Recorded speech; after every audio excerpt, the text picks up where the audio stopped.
I just now realized we had the mic muted, so now we're in there. Sorry for that brief interruption. Now we're back.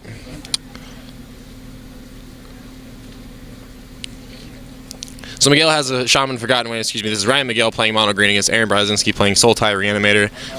Mono Green wants to try to get those fatties out, and we are seeing a lot of fatties as Thoughtseize came down from Aaron Brodzinski. Thoughtseize, of course, pay 2 life, pay 1 black. You look at your opponent's hand, target player's hand, excuse me, and you can discard any non-land card out of it. So we see 1 Forest, a Hornet Queen, Sirach the Hunt Caller, and he is going to pick Hornet Queen.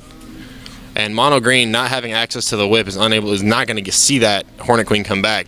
So 2 Arbor Colossus and Sirach Hunt Caller.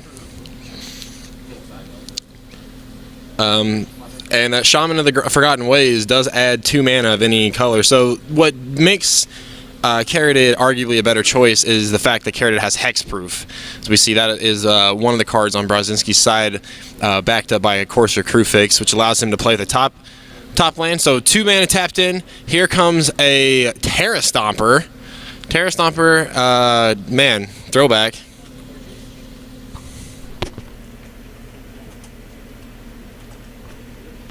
There is our Terra Stomper right there.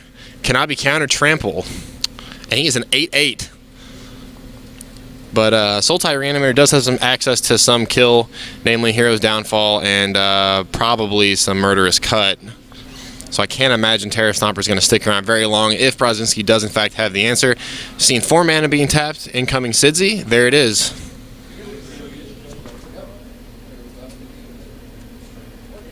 Sidisi, the Blood Tyrant, when she comes in, reveal cards off top of your deck.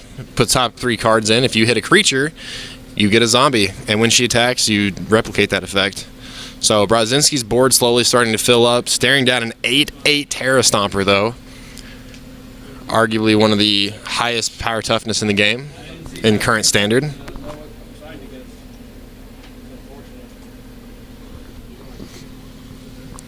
And we see on the top there a Soul of Innistrad from the M15 core set.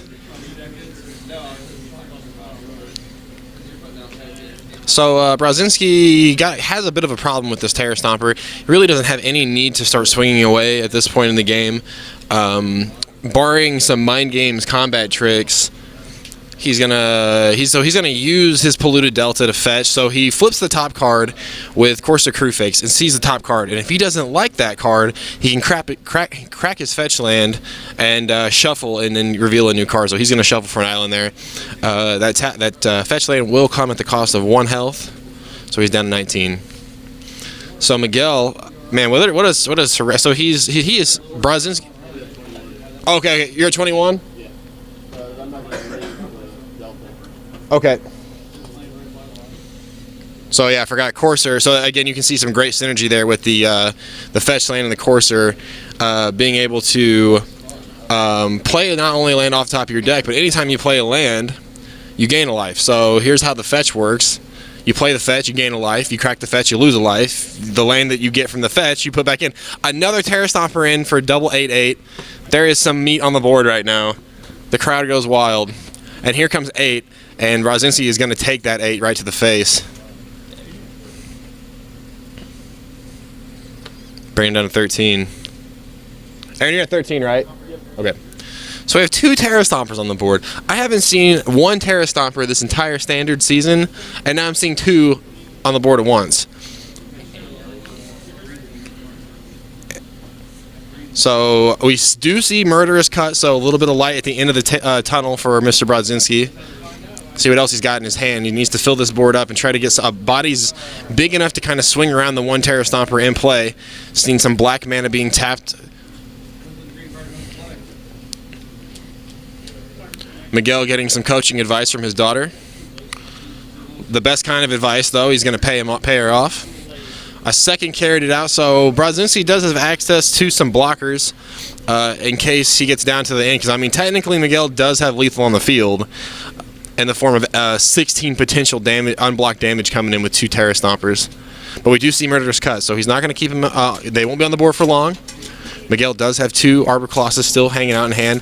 And man, that Shaman of the Wild, or Forgotten Hunter, whatever that card was, Forgotten Way, excuse me, really helping that ramp.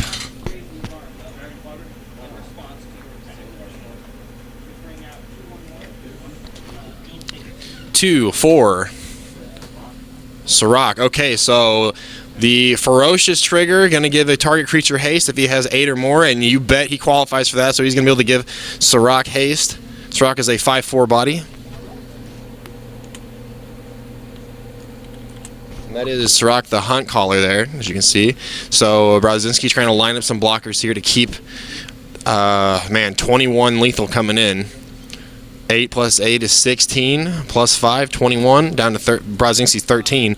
He's going to have to choose his blockers carefully. Unfortunately, Brodzinski doesn't have anything on his side of the board that is going to be able to do that. Also note that the Terra Stompers have trample. So as we see, 2 Caryatids are going to throw themselves in the way of that semi-truck. And a zombie and a Courser are going to team up to take out the Courser. And let's see, so the Sirach is going to assign damage to the Courser. The zombie will stay in, 2 Caryatids going to drop. So I think Brodzinski only... Aaron, what's your life total? 4. Down to 4. So yeah, a lot of damage got through courtesy of trample. So I don't think we saw any Terra Stompers during that first Thoughtseize. So Wayfinder is going to do a couple things here. He's going to try to fuel that graveyard a little bit. We do know that Brodzinski does have Murderous Cut in hand.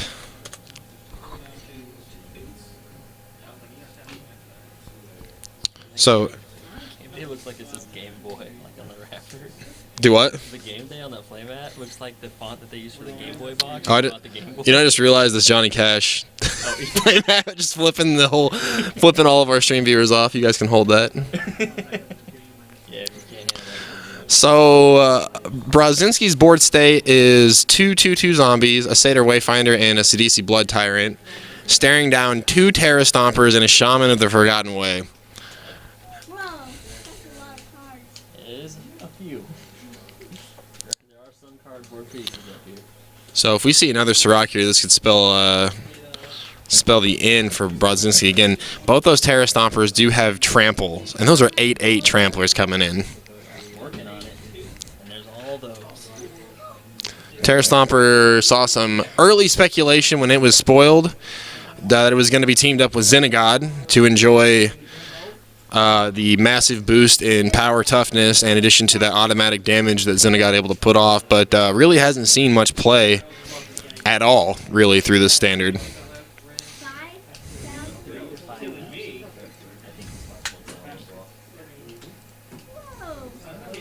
Whoa. All right, so Arbor Colossus on the board. Response, we're going to see Murderous Cut. Looks like he's going to try to snipe out one of those Terra Stompers. This? But Miguel's sitting pretty good right now. I'm going to be really interested to see if Brodzinski can try to get control of this board. So down goes 1 Terra Stomper. 1 on the board. 8 still coming in. Is going to be trample for lethal for 4. So Brodzinski's got to try to find a way to soak up 5. So he's got 2 zombies, and looks like he's going to throw the entire team in front of that.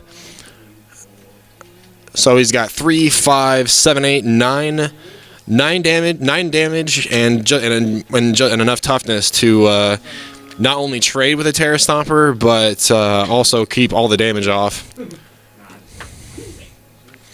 And the Terra Stomper is going to take them all down swinging. So now Brodzinski just has to answer what he's going to do about this Arbor Colossus.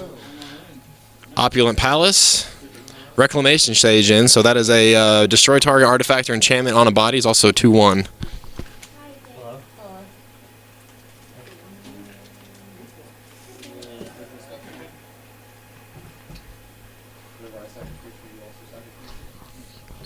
That is what is on Brodzinski's side of the board. Of course, that enter the battlefield effect, not really going to be that big of a deal. Okay, so that is the second Arbor Colossus, and he's going to bring the Shaman and the Arbor Colossus in, and Brodzinski will drop down to 2 as that Shaman gets in unblocked. So down to the last wire here. 3 bodies, and Brodzinski is going to scoop it up at that point. Mono Green's going to take the day. Take that game anyways. All right, so interesting develop there from Mono Green. We saw early thought seize from Brodzinski with healthy life lead to Boast using the Courser's life gain ability, and we didn't see either one of those Terra Stompers at all. In fact, we saw both the Arbor Colossus and the Hornet Queen. And Hornet Queen was the one that was sent to the yard. Classically, it's kind of a hard decision to send Hornet Queen out because the popularity of whip decks around. You send that thing to the graveyard, it has you can pretty much bet that it's gonna come back.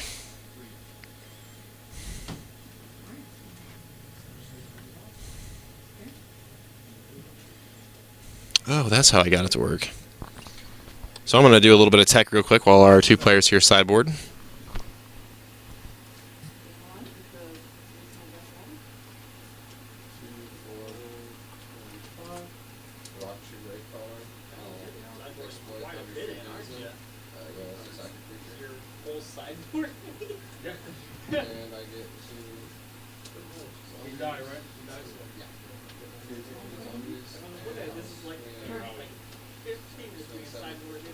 What? For food? You want to order pizza? Yeah, I'll go half on that.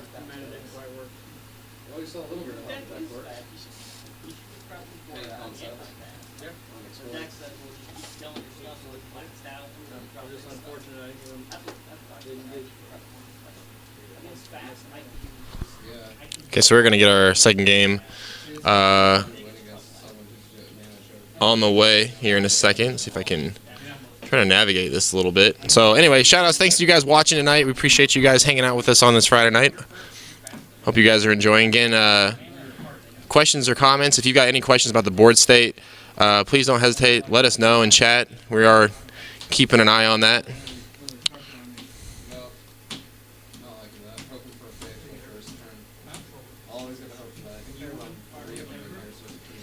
Okay.